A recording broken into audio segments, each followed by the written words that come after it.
Session 2021-22 में सभी का स्वागत है। देखते हैं हमारे टीचर्स की टीम ने क्या आप लोगों के लिए तैयार किया है।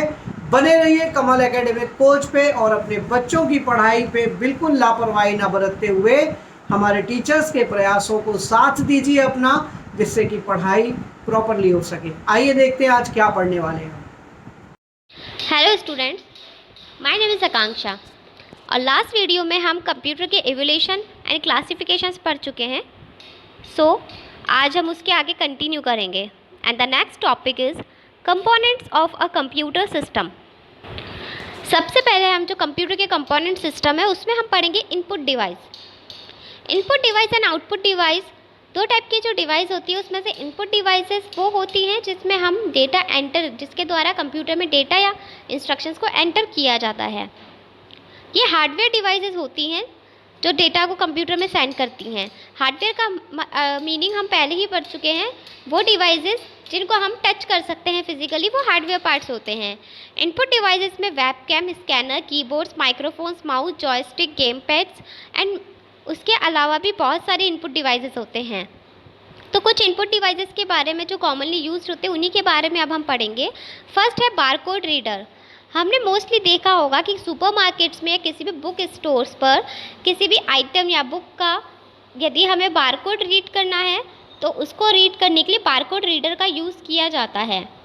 वेबकैम आपके वीडियो कैमरा होता है जिसके थ्रू हम कंप्यूटर से इंटरनेट से कनेक्ट करके वीडियो कॉलिंग कर सकते हैं, वीडियो ब्रॉडकास्टिंग कर सकते हैं। Next, magnetic ink character recognition. Magnetic ink character recognition जो डिवाइस है वो रिकग्नाइज करती है ह्यूमन रीडेबल कैरेक्टर्स को जो कि डॉक्यूमेंट से प्रिंट होते हैं। जैसे कि हमारा जो चेक होता है, बैंक में जो हम चेक लगाते हैं उसमें मैग्नेटिक इंक होती है जिसका MCR द्वारा रीड किया जाता है। Optical mark recognition, OMR। हम सभी जानते हैं कि एग्ज़ाम शीट में हम OMR शीट फिल करते हैं, उसमें उस पेपर पे पेन या पेंसिल से जो लिखा जाता है उसे रिकॉग्नाइज किया जाता है OMR डिवाइस से। सेंट्रल प्रोसेसिंग यूनिट, कंप्यूटर के कंपोनेंट्स में नेक्स्ट पार्ट है आपका सेंट्रल प्रोसेसिंग यूनिट, जिसे कि हम प्रोसेसर भी कहते हैं। इसे कंप्यूटर का ब्रेन कहा जाता है जो इनपुट डेटा को कन्वर्ट करता है एक मीनिंगफुल आउटपुट इन्फॉर्मेशन में। कंप्यूटर के कुछ बेसिक फंक्शंस हैं जैसे कि कंप्यूटर सिस्टम के जितने भी पार्ट्स हैं उसको कमांड करता है, जो इंस्ट्रक्शंस स्टोर किए गए हैं उनकी सीक्वेंस को ऑपरेट करने के लिए कंट्रोल करता है, प्रोग्राम्स या इंस्ट्रक्शंस को या डेटा को स्टोर करके रखता है और ये डेटा प्रोसेसिंग ऑपरेशन को परफॉर्म करता है और रिजल्ट आउटपुट सेंड करता है। CPU के भी 3 पार्ट्स होते हैं। फर्स्ट है अर्थमेटिक लॉजिक यूनिट, जिसे ALU कहा जाता है। ALU arithmetic and logical operation, arithmetic मतलब add and subtract and logical operation मतलब एंड और ऑपरेशन को परफॉर्म करता है। कंट्रोल यूनिट चेक करता है ऑपरेशन के सीक्वेंस के करेक्टनेस को और जितने भी ऑपरेशंस हो रहे हैं इनपुट आउटपुट डिवाइसेस पर कंट्रोल करके रखता है। मेमोरी यूनिट कंप्यूटर का एक पार्ट है जहाँ पर डेटा को स्टोर किया जाता है। मेमोरी यूनिट की जो मेजरमेंट यूनिट है वो दी गई है यहाँ पर, जैसे कि पहली है बिट, 0 और 1, इन्हें बिट कहा जाता है, ये स्टोरेज यूनिट होती हैं। बाइट, 8 बिट का कलेक्शन, बाइट 1 बाइट कहलाता है। निबल एंड 4 बिट्स का कलेक्शन 1 निबल कहलाता है। यूनिट्स ऑफ मेमोरी, हाँ जो टेबल हमारे सामने है इसमें मेन स्टोरेज यूनिट्स ना कंप्यूटर शो किए गए हैं। जैसा कि बिट एक बाइनरी यूनिट होता है जो 0 एंड 1 के द्वारा रिप्रेजेंट किया जाता है। बाइट 8 बिट्स का कलेक्शन होता है और बाइट एक स्मॉलेस्ट यूनिट है जो कि डेटा आइटम या कैरेक्टर को रिप्रेजेंट कर सकता है। निब्बल जो 4 बिट्स का ग्रुप होता है उसे निब्बल कहा जाता है। कंप्यूटर वर्ड एक बाइट की तरह होता है जो कि फिक्स नंबर या फिक्स बिट्स का होता है। जो लेंथ होते हैं कंप्यूटर वर्ड की उसे वर्ड साइज़ कहा जाता है और ये स्मॉल हो सकती है, 8 बिट्स की भी हो सकती है और 96 बिट्स की जितनी बड़ी भी हो सकती है। जैसे कि अब हम पढ़ेंगे यूनिट और description. Kilobyte, KB, 1 KB is equals to होता है 1024 bytes.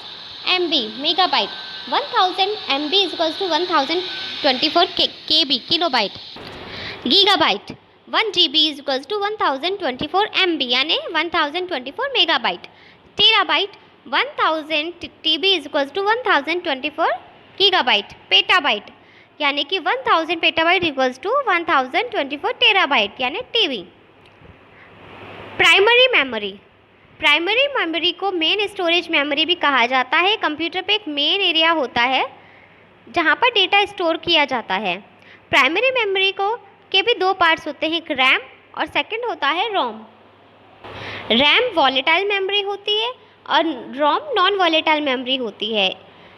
RAM means random access memory और ROM is refer to read only memory.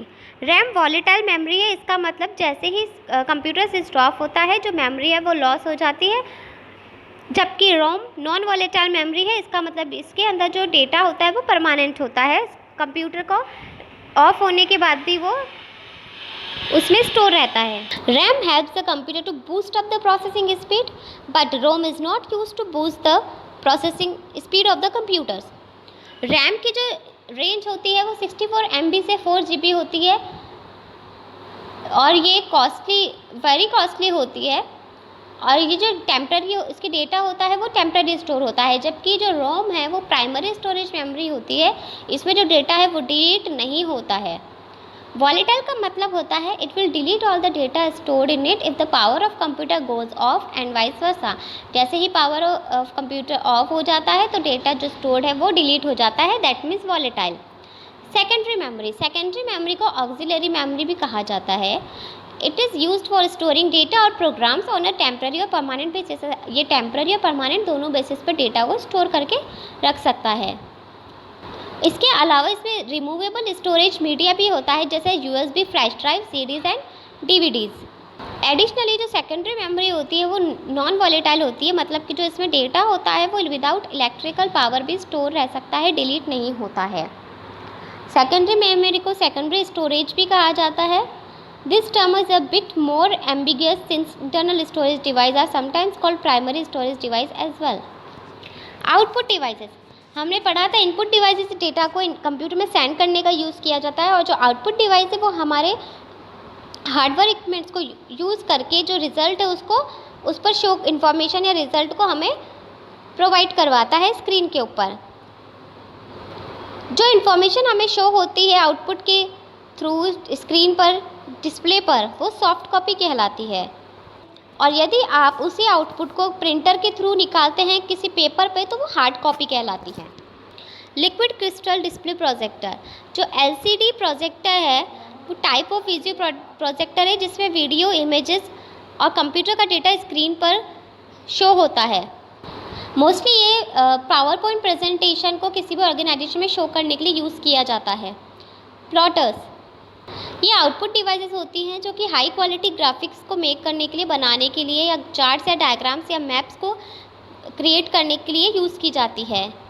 जो प्लॉटर्स होते हैं वो यूज़ करते हैं इंकजेट या इंक पेन्स ताकि वो जो डिज़ायर्ड आउटपुट है उसे पेपर पे दे सकें।